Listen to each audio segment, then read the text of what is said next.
जैसे जैसे अंतरिक्ष उद्योग फल फूल रहा है, स्पेस जंग से संबंधित मुद्दे और इसके संभावित खतरे बढ़ते जा रहे हैं। आज से कुछ साल पहले हमें ये कल्पना नहीं थी कि इतने सारे उपग्रह हमारे आसमान में होंगे, लेकिन आज के समय में पृथ्वी के चारों ओर करीब 10,000 सक्रिय उपग्रह मौजूद हैं और ये संख्या आने वाले दशकों में 1 लाख तक बढ़ सकती है और शायद 5 लाख तक भी पहुंच सकती है।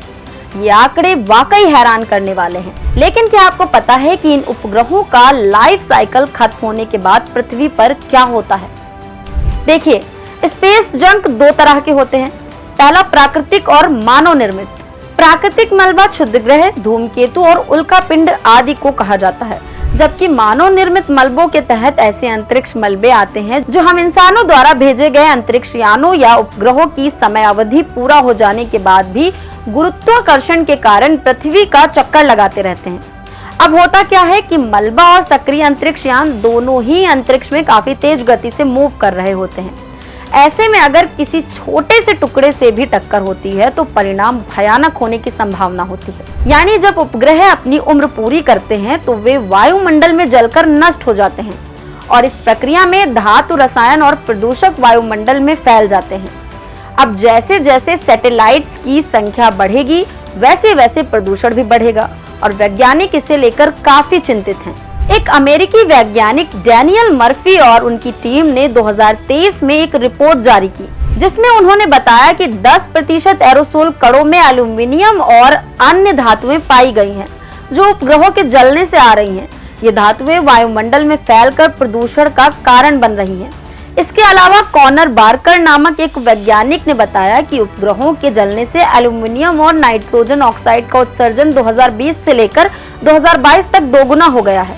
इसमें रॉकेट लॉन्च भी शामिल है, जिनसे ब्लैक कार्बन, कार्बन मोनोऑक्साइड और क्लोरीन गैस जैसे प्रदूषक वातावरण में फैल रहे हैं।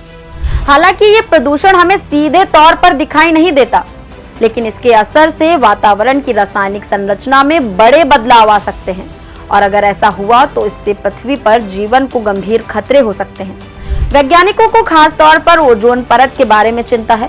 ओजोन परत हमारी धरती को सूर्य की यूवी यानी अल्ट्रावायलेट किरणों से बचाती है, जो जीवित प्राणियों के लिए खतरनाक हो सकती है। लेकिन उपग्रहों के जलने से फैलने वाली एल्यूमिनियम ऑक्साइड जैसी धातुएं ओजोन परत के नुकसान का कारण बन सकती है। ये स्थिति बहुत चिंताजनक है, क्योंकि 1987 में मॉन्ट्रियल प्रोटोकॉल के जरिए CFCs जैसे ओजोन नाशक केमिकल्स पर बैन लगाया गया था, ताकि ओजोन परत को बचाया जा सके।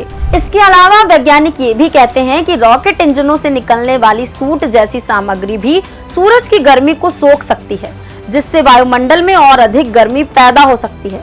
इस प्रॉब्लम से निपटने के लिए एक्सपर्ट्स कई उपाय सुझाते हैं, जैसे पहला है सस्टेनेबल सैटेलाइट डिजाइन। सैटेलाइट्स को ऐसे डिजाइन किया जाए जिससे इन्हें फिर से यूज किया जा सके और प्रदूषण कम हो सके। दूसरा है स्मार्ट रिटायरमेंट प्रोसेस। सैटेलाइट्स को नियंत्रित तरीके से स्पष्ट किया जाए ताकि प्रदूषण कम से कम हो। तीसरा है green rocket engines. Rocket engines में सुधार किया जाए ताकि प्रदूषण कम हो और वातावरण को नुकसान न पहुंचे। चौथा है सैटेलाइट्स रिसाइकलिंग। उपग्रहों से निकलने वाली सामग्री को पुनर्चक्रण किया जाए। पांचवा है न्यू केमिकल अल्टरनेटिव्स। ओजोन परत को बचाने के लिए प्रदूषणकारी रसायनों के स्थान पर नए रासायनिक विकल्प का इस्तेमाल किया जाए। और छठा है स्ट्रिक्ट रेगुलेशंस। अंतरराष्ट्रीय स्तर पर नियम बनाकर उपग्रहों और रॉकेटों से होने वाले प्रदूषण को नियंत्रित किया जाए। जैसे पिछले साल नासा के वैज्ञानिकों और कुछ अन्य विशेषज्ञों ने इस समस्या से निपटने के लिए कानूनी रूप से बाध्यकारी एक संधि की मांग की थी। तो दोस्तों, ये था उपग्रहों से होने वाले प्रदूषण का असर और इसके संभावित खतरों के बारे में। अगर आपको ये जानकारी पसंद आई हो तो कृपया वीडियो को लाइक और सब्सक्राइब जरूर करें और अगर आपके मन में कोई सवाल हो तो कमेंट बॉक्स में जरूर लिखें, लेकिन ये सवाल आप जरूर देखें। उपग्रहों और रॉकेटों से होने वाले प्रदूषण को नियंत्रित करने के लिए अंतर्राष्ट्रीय सहयोग की आवश्यकता पर चर्चा करें। क्या आपको लगता है कि इस समस्या से निपटने के लिए एक अंतर्राष्ट्रीय संधि की आवश्यकता है? धन्यवाद और मिलते हैं अगले वीडियो में।